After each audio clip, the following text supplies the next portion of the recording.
Saatnya tanya jawab, monggo.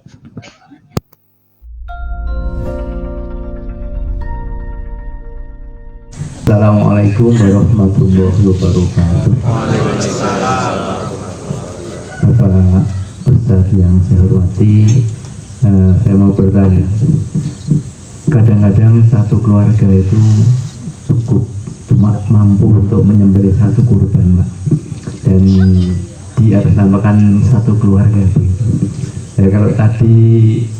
Kalau Bapak mengambil yang dipotong kukunya, rambutnya, dan hewannya, yang saya tanyakan sebaliknya. Kalau kita meyakini yang dipotong itu adalah manusianya untuk kurban, untuk sahibul kurbannya, itu yang dipotong, yang tidak boleh potong itu cuma yang kurban sebagai bapaknya atau seluruh keluarganya, Pak?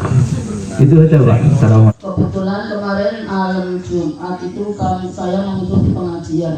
Terus ustadznya itu bilang kalau panitia kurban itu tidak mendapatkan jatah daging kurban. Dia juga ada alasan hadisnya, katanya sahih. Ini gimana, Pak? Sedangkan untuk saat-saat kurban itu banyak orang yang jarang sholat ke masjid, tapi dia ikut nimbrung jadi panitia dengan harapan dapat jatah kambing daging kurban. Itu bagaimana? Sedangkan menurut saya mungkin mereka dibiarkanlah ikut nimbrung. Itu termasuk sarana dakwah juga. Itu bagaimana yang sebenarnya? Assalamualaikum warahmatullahi wabarakatuh.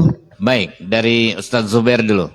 Jadi siapa yang tidak boleh memotong kukunya, sahibul kurbannya itu apakah hanya yang berkorban, kepala keluarganya, ataukah semua? Ya, sementara yang lain ini juga tidak sadar. Loh, saya sudah diikutkan toh. Ya, tergantung pendapatnya tadi. Penjelasan terakhir.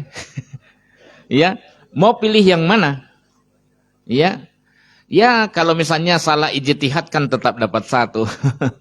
Ya, kalau benar dapat dua.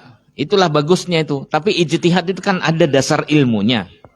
Ya, nah saya sampaikan tadi dalil naklinya. Ini kulit tidak mungkin kan ditujukan kepada manusia. Ya kan kulitnya, rambutnya dan kulitnya.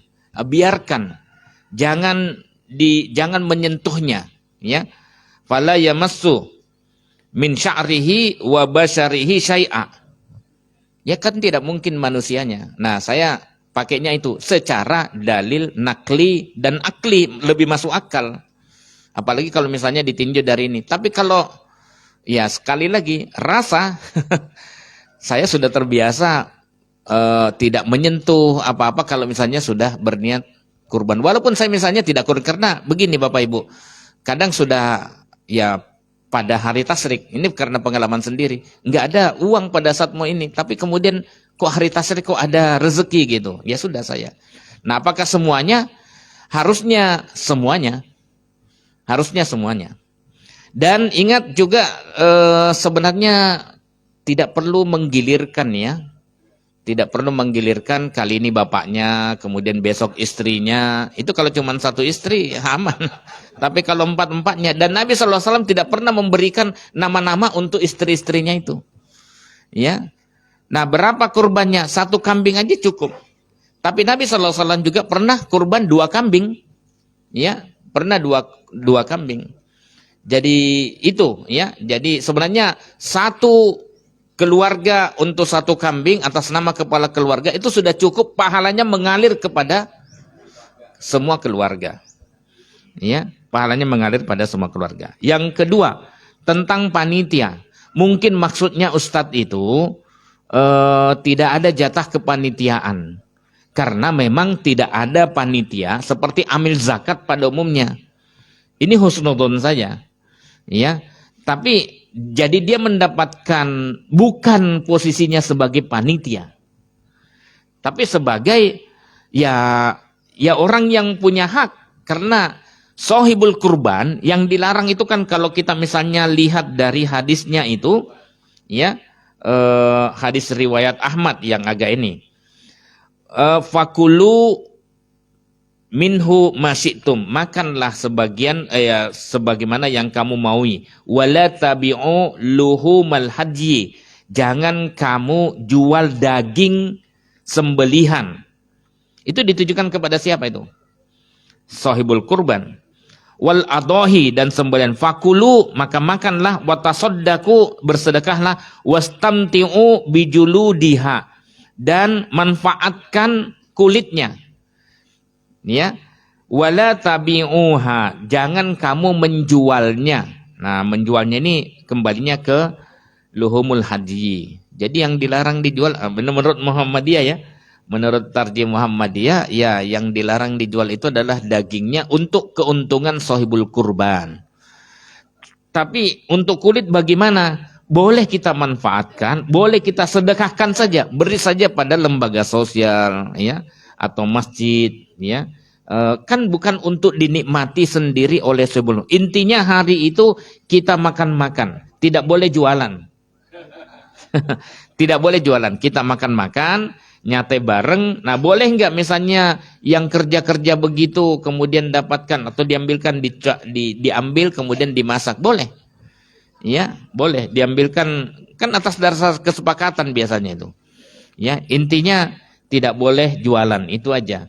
Tidak boleh jualan, tidak boleh dijadikan sebagai upah. Kulit untuk upah bagi jagal, tidak boleh. Kenapa? Karena Ali pernah diminta bantuan oleh Nabi Sallallahu Alaihi Wasallam untuk mengurusi kurbannya Nabi Sallallahu Alaihi Wasallam. Ya, nah kemudian nahnu nu'tihi min indina, untuk upah bagi jagalnya atau tukang kulitnya. Kalau kulitnya itu kan cepat sekali dia kerjanya itu, ya, itu hanya 10 menit kalau sapi itu. Perlu memang profesional. Ya, itu tidak boleh diambilkan dari bagian itu. Tapi dia berhak mendapatkan hadiah, sedekah dari bagian dari kurban itu, bukan upah. Itu yang terlarang. Jadi ingat, tidak boleh dijual dan tidak boleh dijadikan untuk upah. Ya, nah, itu yang harus diingat. Nah, upahnya dari mana? Nah, nanti panitia minta kalau di sini kurban harus ada biaya untuk pengelolaan. Berapa di sini? 100.000 kah, 200.000, tergantung kesepakatan saja. Ya, gitu. Baik, waktunya. Maaf ya, itu mungkin sebenarnya kan mereka itu di luar panitia, tapi ikut nimbrung dengan harapan mendapat jatah karena merasa ikut bantu. Maksudnya nimbrung bantu. Iya. Ya, itu. Tetap dikasih, Bu. Hah? Intinya tetap kita kasih siapapun yang hadir di sana. Jangankan begitu, pembagian waris Bapak Ibu, ya. Pembagian waris, ada yang mendengarkan di sana, ada anak yatim yang dia tidak dapat jatah, itu kasih. Siapa yang hadir di situ? Uang dengar. Iya, masa sana bagi ratusan juta, miliaran, tapi ya di sampingnya hanya ya. Jadi gitu, dikasih. Nah, termasuk yang hadir itu entah niatnya apa. Jangankan yang seperti itu, non muslim, ya, itu juga kita kasih. Ya, kita kasih. Ini kemarin ada yang nanya, yang daerah Samigalu yang saya share di mana? Ustadz siapa namanya, Ustadz Agustinus, ya. Nah, ini alhamdulillah mu'alimin melempar kurbannya kambing di sana, ya, satu, ya, dan kemudian 3 ekor malah, alhamdulillah. Dan satunya di Sawangan, ada 2 tempat, ya. Nah, di situ satunya 2 jam perjalanan dari sini. Dia mengatakan, ya, kami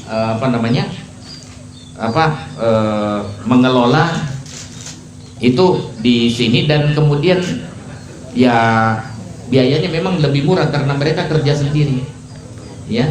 Nah, untuk operasional yang lain diambilkan dari, ya, bantuan itu, ya. Jadi gitu, ya, entah dengan dasar apa. Dan menurut Ustadz Agustinus Salim, Agustinus sih namanya, dia bilang non muslim dapat enggak? Iya, saya harapkan mereka dapat, karena di sini banyak sekali non muslim, orang Islamnya yang sedikit.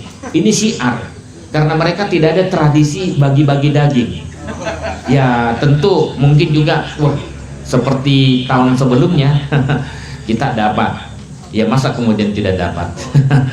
Enggak, kita tidak mau peduli niatnya. Niat kita yang paling penting, sohibul kurban, untuk berbagi-bagi, kita makan, mereka makan, semuanya senang. Gitu ya. Mudah-mudahan Allah mampukan kita untuk beribadah maksimal di bulan Zulhijjah ini. Amin. Dari saya cukup sekian. Wassalamualaikum warahmatullahi wabarakatuh.